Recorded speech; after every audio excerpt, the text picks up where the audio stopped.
Io te la lancio, Devo tu la lanciare, prendi, basta. dai. Tu vuoi fare le pizze? Pensavo venisse peggio. No, no, perfetto.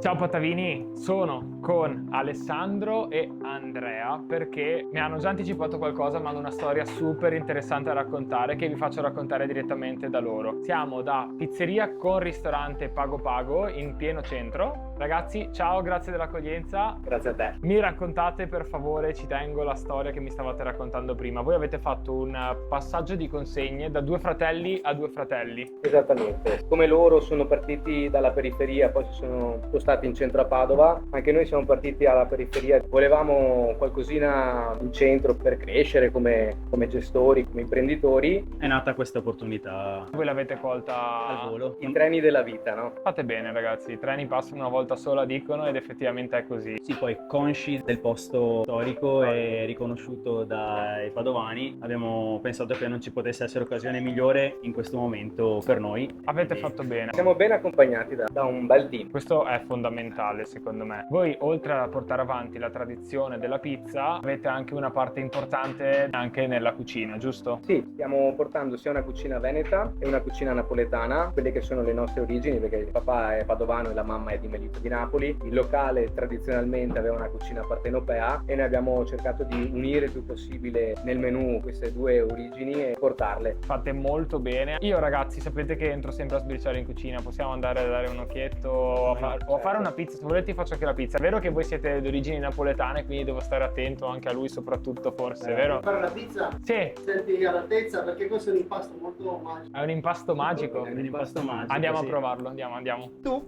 vuoi fare le pizze? Io voglio fare la pizza. Vediamo cosa sai fare. Una pallina appena fatta. E questa è una pallina che ha più di 48 ore in camera di lievitazione, di maturazione, non lievitazione, perché ha pochissimo lievito. Questo impasto è composto da un 20% di farina di crusca, Sì. dà un po' più di morbidezza, e il resto è farina bianca normale, 00. Vai, prego. No, fammi pure vedere una se vuoi. Allora, quante Così. pizze dobbiamo fare? Guardo, cinquantina. Una A cinquantina siamo pronti allora? Sì, perfetto. Non E dobbiamo poi... farla tanto grande. Ah, io non so se riesco a fare questo però. No, ma ce la farai, sì. Vai Nicolò, dai che ce la fai. C'hai un metodo? Io te la lancio, Devo tu la lanciare, prendi, basta. dai. Tu mettiti là. Sei Vai. pronto? Vai. Ecco, dai, ci siamo. Dai. Vediamo cosa sai fare tu adesso. Oltre Sì. insomma a fare le riprese e tutto il resto. Sì, Clemente. Perfetto, già l'hai presa bene, già una nota positiva. Vuoi correggere i danni? Perché l'hai schiacciata male, però. non schiacciato importa. male? Sì, cioè non gli hai tolto il nervo, vedi che è piena Ah, tu hai d'aria. fatto fuori Cioè prima. tu le Ok. dita devi usarle così. Sì. E poi torni su in modo che la schiacci tutta, no? Vedi, ci siamo concentrati troppo sullo show e non sui Lo show, tecnicismi. esatto. Comunque la Bravo. tiri tanto comunque. Vai. Beh dai, un po' lo sai fare. Pochettino, dai, poca roba. Ho visto di peggio Ci che provo. che si fanno chiamare pizzaioli. Ci credimi. provo. Adesso devo provare a fare il lancio singolo. Fai il lancio, vai, aspetta che mi metto sotto io. Dai, è andata bene, eh. Croccante come la preferisce la gente, senti come crocchia. Si sente? È cotta perfettamente sopra. Questo è l'impasto Napoli con una grammatura leggermente più grande di consistente. quell'altra e Mhm. un'idratazione maggiore. Questa la stendiamo come tu hai steso l'altra. Ah, ho capito. Cioè- Vedi, io quindi ho la stesura alla napoletana. Io la io, stesura ho da capito. napoletana. In modo Perché che a me dopo- piace il cornicione, in capito? Il modo che famoso cresca. cornicione. È arrivato il momento di assaggiare le pizze che Dino mi ha fatto, perché alla fine la mia non l'abbiamo portata al tavolo. Parto prima dalla classica, una bella bufala con basilico e pomodoro. Dopodiché andiamo all'impasto napoletano con appunto il salamino piccante. Devo assolutamente aggiungere e raccontarvi la storia di questo olio piccante, che è stupendo. Questa è una ricetta antica di una signora calabrese che aveva insegnato al vecchio gestore, che ha tramandato ai ragazzi in un pomeriggio di lezione e ricetta di questo olio. Bellissimo quando ci sono queste storie. Adesso si assaggia. L'olio è favoloso. L'impasto mi sembra, perché ho fatto solo un morso, mi sembra molto leggero. Mi piace la crusca perché leggermente si sente al palato. È molto croccante nonostante sia passato qualche minuto da quando Dino ce l'ha servita al piatto e noi l'abbiamo portata qui. Molto gustosa. Non vedo l'ora di assaggiare anche l'impasto napoletano. A Dino è venuto in mente che avrebbe potuto farci una salsiccia friarelli, ma va benissimo anche questa cosa. Salame Napoli. Sono emozionato, sto godendo, è molto buona. Dovete provarla. In realtà la differenza tra i due impasti è per lo più ovviamente sulla parte del cornicione, che è più morbido e coccoloso rispetto a quello croccante. Io personalmente forse preferisco la versione napoletana. Dopo la parte di pizzeria siamo passati a quella del ristorante. Immancabile è l'antipasto partenopeo, che è adesso mi mangio con i ragazzi. Quindi Andrea, vieni pure, procedi. Ho voluto i ragazzi qui con me al tavolo perché oltre a condividere questo bellissimo antipasto partenopeo che da solo non ce la facevo mangiare, hanno un'altra storia molto importante da raccontare che io ci tengo molto, quindi prego voi ragazzi la parola. È una cosa che preme molto anche a noi, da dove nasce la nostra voglia di fare ristorazione insieme come fratelli, il desiderio di continuare quella che per noi è la convivialità ed è il fare accoglienza, che è quella che ci è stata tramandata dalle nonne, sia quella napoletana Performa mentis, quella dell'abbondanza e della famiglia, ma anche dalla parte padovana ci è stata poi trasmessa, quindi questa voglia di ritrovarsi ogni weekend, tutta la famiglia, 20 persone al tavolo, ed essere eventi. 20 eventi per famiglia.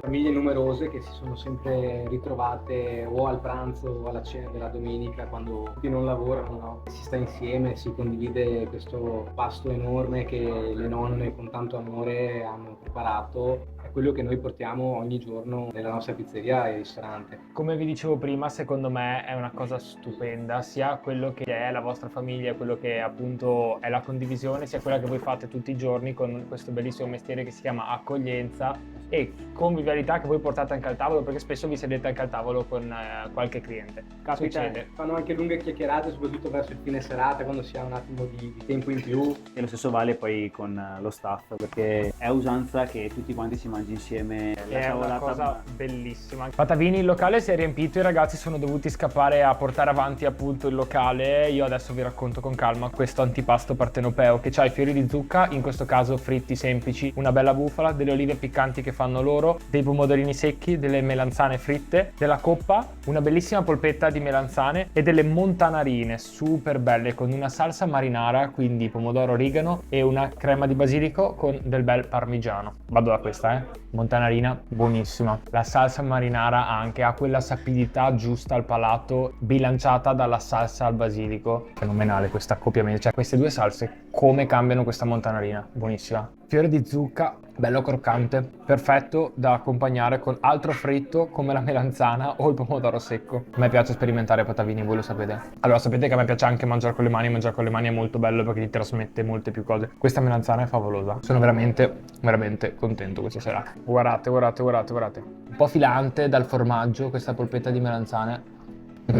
Molto cremosa al palato, saporita, equilibrata e bilanciata, gustosissima, sono in estasi. Non potete? Patavini, ho già fatto una forchettata per il nostro account Instagram e devo dirvi che questo spaghettino di carbonara tartufata è veramente mondiale. È bello cremoso, bello autentico, non troppo saporito, cioè non è esagerato la sapidità del guanciale della carbonara in sé. Una bella carbocrema, tartufo che personalmente a me piace, che però non sovrasta il piatto, quindi si sente che è una carbonara maggiorata appunto dal tartufo, sia in cottura sia sul finale grattugiato. Deliziosa. Patavini, è arrivato il momento di riassaggiare, perché io l'ho già assaggiato, il cavallo, piatto tipico della tradizione padovana che viene proposto solitamente tra Padova e Venezia, e questo penso sia uno dei pochi locali del centro storico che lo propone con salsa verde e salsa ai carciofi. Salsa ai carciofi molto gustosa e molto equilibrata, così come appunto il cavallo, che come tutti i piatti di questa sera sono ben studiati, ben equilibrati, non sono esagerati di sapidità e hanno un sapore eccezionale. Sono profondamente e piacevolmente stupito di tutti gli assaggi che stiamo facendo questa sera. Molto bene ragazzi. Patavini, Andrea ci ha portato ben 2 tiramisù perché è pronto a scommettere che dopo 5 anni di ricerca per gli ingredienti e della perfezione questo possa essere il tiramisù più buono della nostra vita e che uno non ci basti. Andiamo subito all'assaggio. Già al tatto, nonostante sia del cucchiaino, la crema è bella densa, però guardate che bella corposa, bella spumosa. Andiamo subito. Ho preso tanta crema, ma è anche tanto buono.